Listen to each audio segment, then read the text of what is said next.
ത്രിയേക ദൈവത്തിന് സ്തുതി.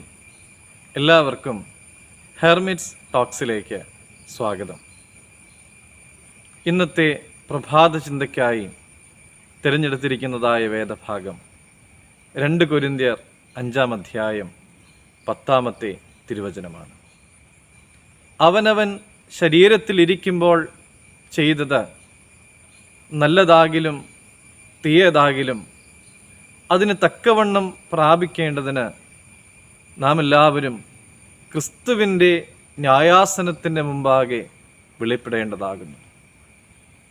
ഓരോ വിശ്വാസിയും അവൻ്റെ ജീവിതത്തിൽ എപ്പോഴും മനസ്സിൽ സൂക്ഷിച്ചു വെക്കേണ്ട ഒരു തിരുവചനമാണ് ഇത്. നമ്മൾ ചെയ്യുന്നതായ പ്രവൃത്തിക്ക് അനുസരിച്ചുള്ളതായ ഒരു പ്രതിഫലം നമുക്കായി സൂക്ഷിച്ചു വച്ചിട്ടുണ്ട്.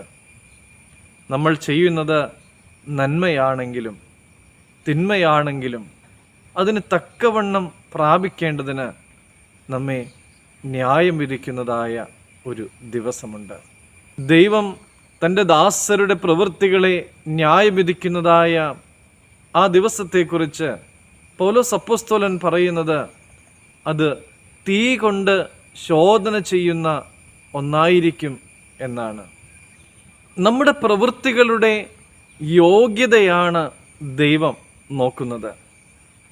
നാം മറ്റുള്ളവരുടെ മുമ്പിൽ എത്രമാത്രം ഒരുങ്ങി നിന്നാലും, നമ്മൾ ഏതെല്ലാം വേഷങ്ങൾ എടുത്ത് അണിഞ്ഞിരുന്നാലും, പ്രിയമുള്ളവരെ, തീയിൽ ശോധന ചെയ്യുന്നതായ ആ നേരത്ത് എല്ലാം വെന്തുപോയി കഴിഞ്ഞാൽ നമ്മൾ ആഗ്രഹിക്കുന്നതായ പ്രതിഫലങ്ങളൊന്നും നമുക്ക് കിട്ടാതെ പോകും.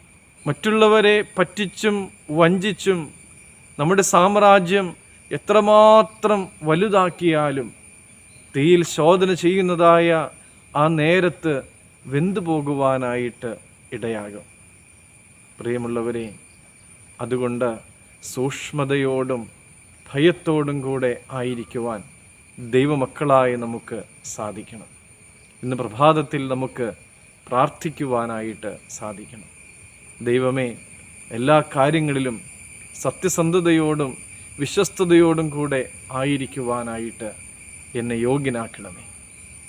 ആരുടെയും ഒന്നും തന്നെ പറ്റിച്ചോ വഞ്ചിച്ചോ കബളിപ്പിച്ചോ നേടുവാനിടയാകാതെ നീ നൽകിയിട്ടുള്ളതായ നന്മകളിൽ, നീ നൽകിയിട്ടുള്ളതായ കൃപകളിൽ സന്തോഷിച്ച് എന്നും ജീവിക്കുവാൻ തക്കവണ്ണം ഞങ്ങളെല്ലാവരെയും യോഗ്യരാക്കി തീർക്കണമേ എന്ന് നമുക്ക് പ്രാർത്ഥിക്കാം. ദൈവം അനുഗ്രഹിക്കട്ടെ.